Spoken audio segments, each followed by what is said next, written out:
more dangerous for people to have the knowledge and not act. Because they were saying when you have the knowledge and you don't act, it's like, baby, this is the real me. They didn't want to see me, but now look, I'm on TV. They didn't peep the vision, now they got it in 3D. They didn't want to feel me, now they all catching feelings. Cause I don't do no gimmicks, baby, this is the real me. What you see is what you get. Cause I don't do no gimmicks, baby, this is the real me. And if you don't like it, I don't sweat it. Cause I don't do no gimmicks, baby, this is the real me. It's been a minute, but I'm back and I have a testimony on the art of fear and the consequence of strategic procrastination. So, I'm just going to jump into it. If I'm talking about procrastination, that means I've seen the consequences of what happens when I procrastinate, when I don't act, when I'm just planning. So these last few months, I thought I was just doing the greatest due diligence of planning out how I want to do rollouts for my music, planning how I want to elevate my photography business, planning how I want to do short films, just planning. And as I'm planning, time is going by. Time continues to go by and I'm not actively taking the steps, but I'm confused because I'm like, I know how to do this. I know what it takes to get these different avenues that I want to flourish in, to not have to work outside of my own abilities. But it's like, for a while, I just felt stuck because I would start something. For example, I got some new photography equipment and I'm like, with this equipment, I'm finna go crazy. I'm finna be taking everybody's pictures. I got this new lighting equipment and it looks great. I always try it out on myself first. So I already did my research on the equipment. So the equipment looks great. Where the unknown lied with me was that I have all this equipment. I took my pictures. I'm excited. And then it just feels like the excitement just dies down. And I'm not doing nothing with the equipment. Because before I'm like, I want to take your pictures and I want to take your pictures and I want to take your pictures. And then it's like, how many times am I going to take people's pictures for free? Because my favorite thing is to let me just take some pictures to build on my portfolio. I need to build on my portfolio. And it's like, I'm getting to the point where when I looked back, I already had a portfolio. It just wasn't together. So I keep making excuses on why I'm not getting business, why I'm not getting clients, because, I need a portfolio to showcase my work. But it's like, if I took all these pictures and I did these videos, that should already be my portfolio. So my girl, she helped me. She put a portfolio together for me and it looked nice. And I'm like, she was like, dude, you already have the pictures. You already have the clients. You already have the ability. So I just couldn't figure it. I'm like, why am I just continuously starting a task, getting so embedded and excited in it, and then I just want to switch to the next thing? It's like I'm not giving it time and space to flourish. I feel like, okay, as soon as I hit the road running, I'm supposed to see results because this is how I planned it. And this, just because I planned it this way, it's supposed to execute this way. Because I have this equipment, I'm supposed to see clients. And it's like I wasn't doing the due diligence of consistently posting because even on my TikTok, I didn't have a photography page for my TikTok. So when people tag me and they're like, on TikTok, they tag me, be like, hey, this is her page, go check out her work. There's no work on there. So when I don't put out work, I had a fear of it not being good enough, of I'm not going to get booked because it's not good enough. I need to keep building my portfolio to where it's good enough to where people book me. And it's interesting to be able to look back on this now, because before then, I didn't have a portfolio. People were booking me because they trusted that I was going to deliver the way I said I was going to deliver. But I had created this perfectionist, strategic plan of it has to be this way, the quality has to look like this, the aesthetic has to look like this.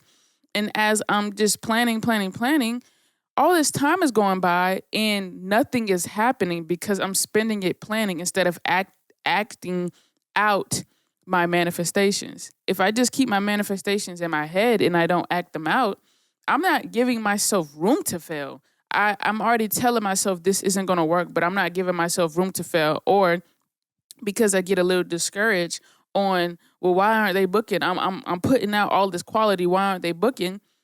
It just means the people that I am promoting to, they just aren't my audience. And when I put that together, mind you, I just found this video on TikTok on strategic procrastination and why it is more dangerous for people to have the knowledge and not act.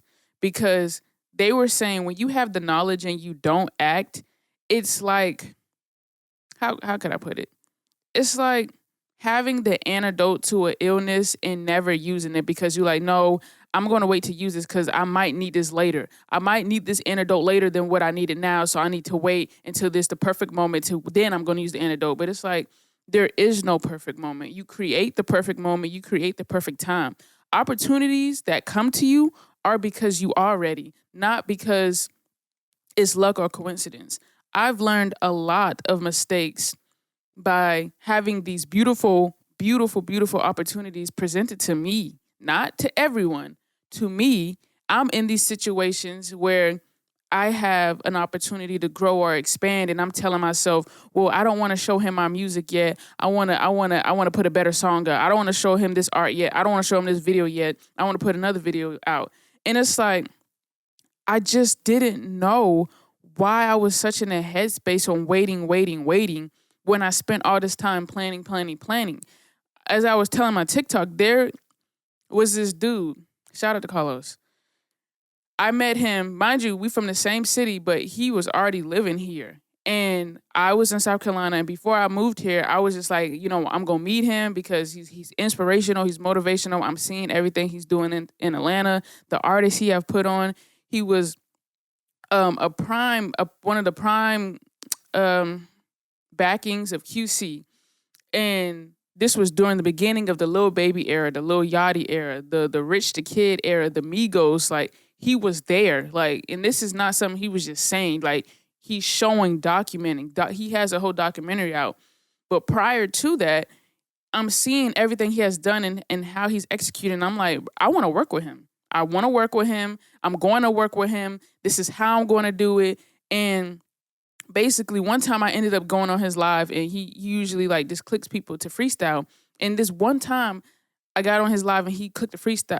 He requested me. When mind you, he doesn't know me, but he requested me, and I was scared. I'm like, oh my gosh, bro, I'm not ready. I don't know what I'm gonna do. I'm scared to freestyle. And basically, I was like, the request went away, and I'm just like, fuck. I'm like, dang, why am I so scared? And I was like, you know what? If he requested again, I'm going to do it and I'm going to rap. And literally within the next minute, he requested again. And I accepted it and I freestyled on there and I told him like, hey, I'm finna be moving to Atlanta. Anything you need, like I'm willing to work. I'm an engineer. He's like, send me your resume. Email me, send me your resume. So I sent him my resume. He asked me, he was like, are you available to meet this day? Yes. Pulled up, we connected. Next you know, I'm in there. Like, I'm in there. He's showing me the ropes. Like, I didn't end up being an engineer at that time because I didn't know Pro Tools. And a lot of artists, they want not FL Studios. They want Pro Tools, and I knew FL Studios. I was efficient in mixing and mastering, but I didn't know Pro Tools yet at that time. So with that, I was still around. He was having showcases. I was one of the judges. He was having events. I was helping him. I'm working at the door. When he started working on his documentary, about his life, and it had Lil Baby's testimony in there about him, Lil Boosie's testimony in there about him, like all these prominent people that he's helped, he's had their testimony, and he hit me up to help be a part of, putting it together. And I felt special because, one, I just met him, but we're from the same city, and he's trusted me to be a part of this process. So yeah, I was there doing the stages of the editing. Like, this looks good. Maybe you should do it like this. And I'm saying, mind you, doing all of these stages of me just spending a lot of time with him, I'm not showing him my music. I'm not, hey, can you, because he did consulting too. He was a manager. he helped manage people. He had an ear for what sounds good. He has artists that are paying him to consult in what are my next steps, and he knows how to maneuver in the industry. Not one time did I say, "Hey, can you check out my music? Hey, can you look at this video? Hey, can you tell me what I need to work on?" I didn't do any of that because in my head I'm like, I just want to wait to the best time. Mind you, I'm spending a lot of time at the studio. It's getting to the point where every time I'm pulling up while they're working on the documentary and I'm there, it's getting to the point sometimes it's late and I'm spending the night in the studio and I'm just like, bro, this is the life. This is what I asked for. This is what I manifested. But yet I came here as an artist and I'm not asking them like, hey, can you check this out? Because now we're cool. It's getting to the point to we have a business relationship, but we're actually cool. I respect how he do business. He sees that I'm showing up and I'm a person that he can trust and I'm going to do what I say I'm going to do and I'm punctual. And so we have this relationship to where I can ask him like, hey, can you listen to this? Hey, can you check this out? And didn't do it once. So I say that to say I'm working the door. He's like, if you ever don't want to work the door anymore, like just let me know and I'll put you up there with me. And I'm just like, nah, it's cool. Because at that moment, I was, the money was good. So it's like, nah, I do it for the money. But I couldn't, not once did I ask him because the events that he was having, it was showcase for artists. And you perform and you have the judges and the winner gets $1,000. Second place gets, I think, free studio time. They have label meetings. Not once did I ask him like, hey, instead of you paying me for the door, can I just get on stage? Can I just perform? Can I do this? It's like I didn't ask none of that. My mouth is literally closed. I'm not asking for no favors. I'm not asking for anything, any type of compromise when this is why I came here for music. So to say that, still, even the fact, it was another thing. So one of the events he had, London B was a special guest.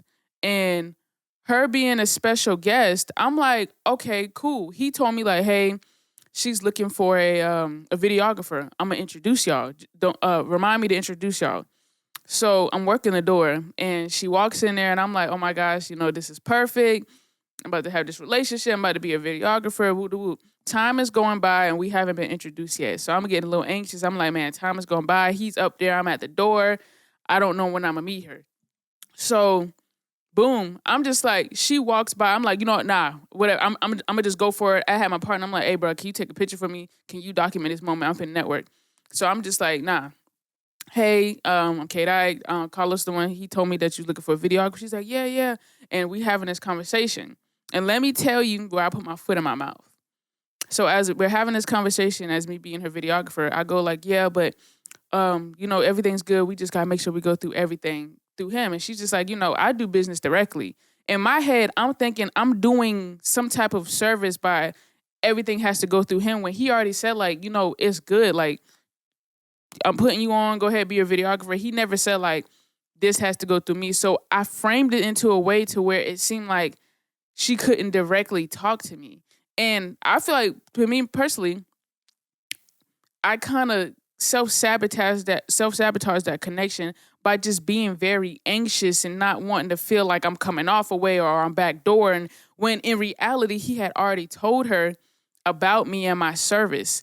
And it just goes to like, the fear of failure, have to do it perfect, have to say this perfect. I want to say this the perfect way. And it came off a totally different way. Not saying that was the reason I never became her videographer, but who knows?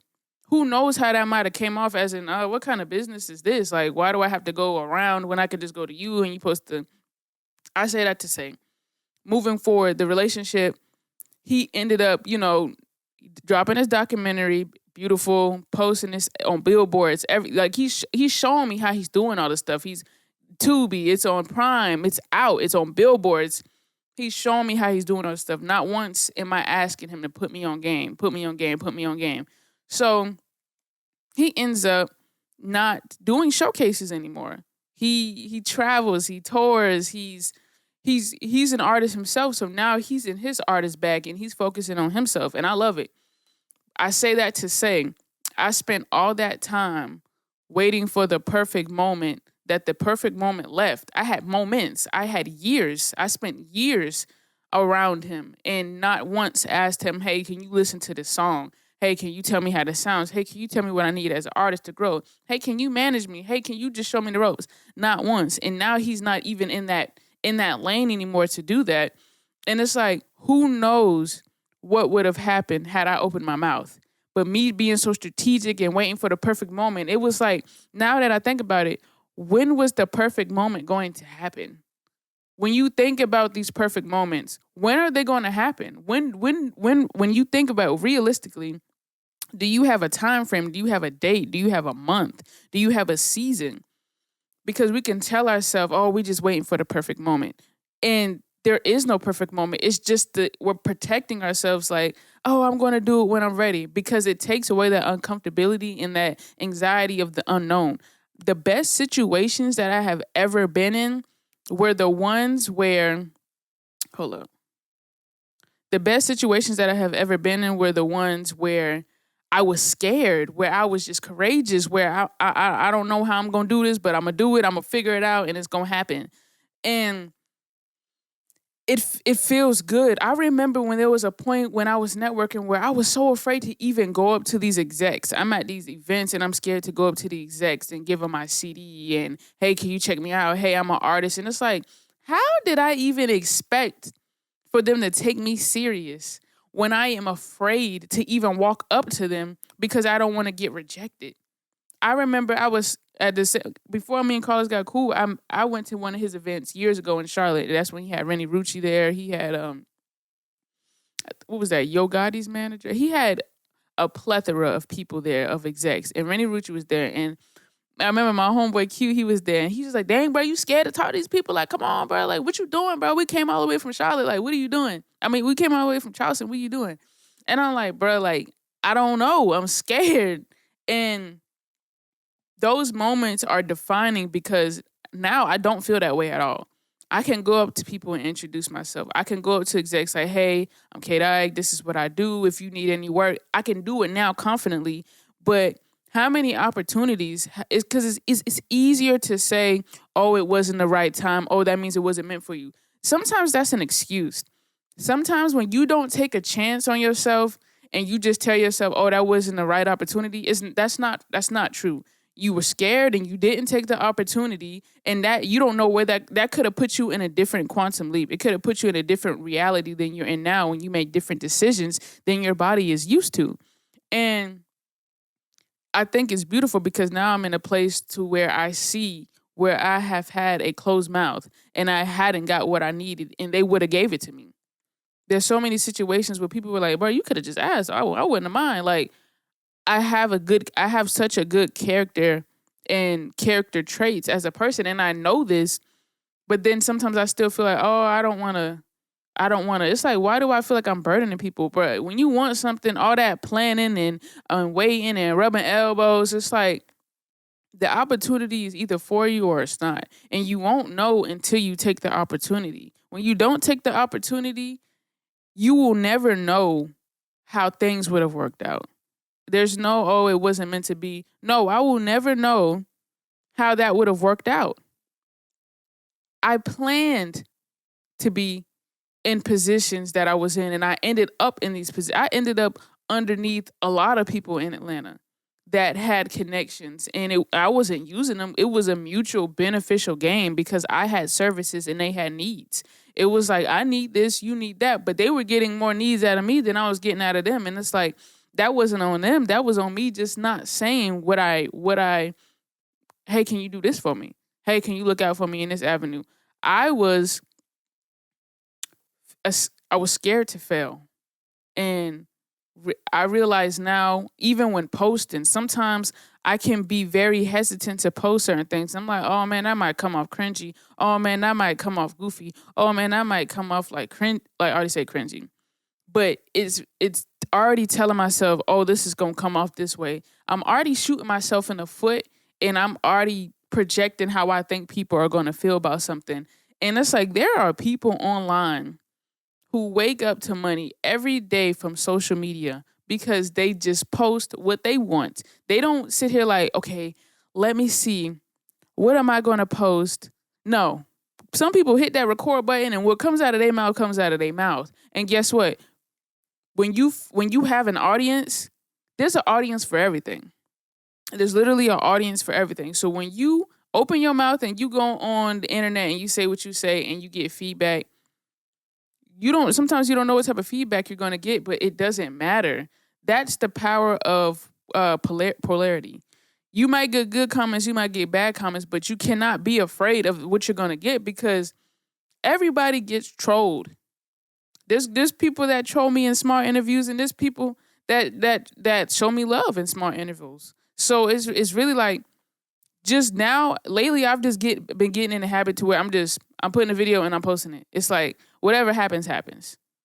Where the chips may lay. Where I see a video, I'm gonna put it out, put a little caption to it, put it out. It's not like, oh, I need it to be like this and aesthetic, because I found myself spending hours on content, spending hours on getting the perfect quality, hours on editing, like, oh, this is gonna hit, to get 2 likes. And then I've spent 5 minutes in a car making a TikTok video that has regular audio, the quality's all right, and 100 likes, 1,000 views, less than a couple hours, but I'm getting 2 likes and maybe 50 views on content that I've spent 5+ hours on. And like, oh, this is gonna cook. No, because it's not about that. When you try to please people, when you think you're giving them what they want, no, people are going to tell you what they want from you. You'll see it in your analytics. They're telling you, okay, this is the content that I like hearing from you specifically.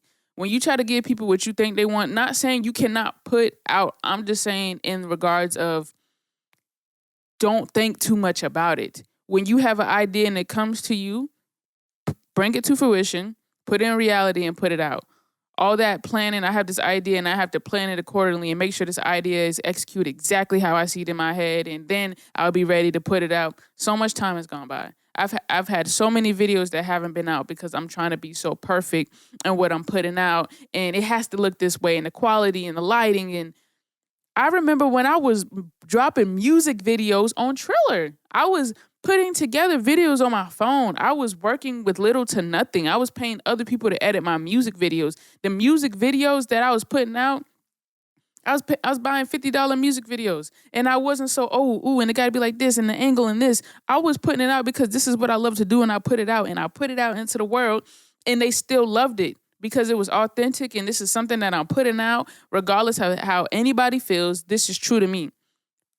I'm over trying to strategically plan failure because everything won't succeed. And once you realize that you're going to lose more than you win is when you're new. Like, everybody takes losses. Businesses, clients, employees, owners, bosses, everybody's going to take a loss when you have a dream. It doesn't start off 100% successful. It's trial and error. Life is literally trial and error. You try this, it doesn't work. You try something else. This starts working. Okay, put more energy into that. If you want to maneuver, go ahead and maneuver and see how it works. It's testing.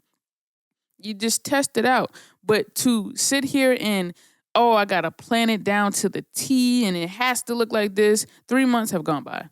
No content out.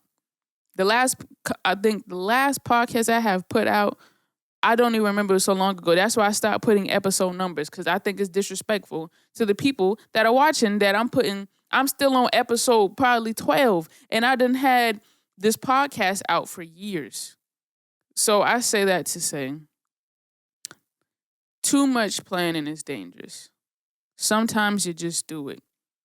I remember times even when liking people, I'm trying to plan the perfect thing to say to them, and it's like, it don't even cook. Because if I was just myself, I would have seen that just being myself was enough. Not trying to do everything to the T and chat GBT.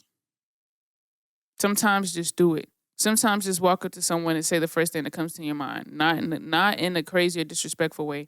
I'm saying, if you want to make a new friend and they look cool, like, you know what?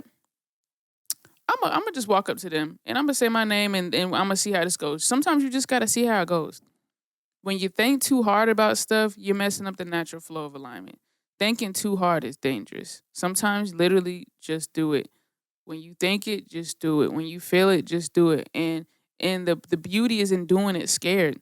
When you hear some people's testimony, they was like, man, I was scared. I didn't know if I was going to get the role, but I gave it my all, and from there they got it. But when you overanalyze and you try to be perfect at something, the chances are slimmer. And I'm just saying from my experience. I appreciate y'all. Tell me what you think. Give me your thoughts if you have any personal stories on like the perfectionist mindset and how that can be hindering to growth and success in your manifestation and how that can create blockages.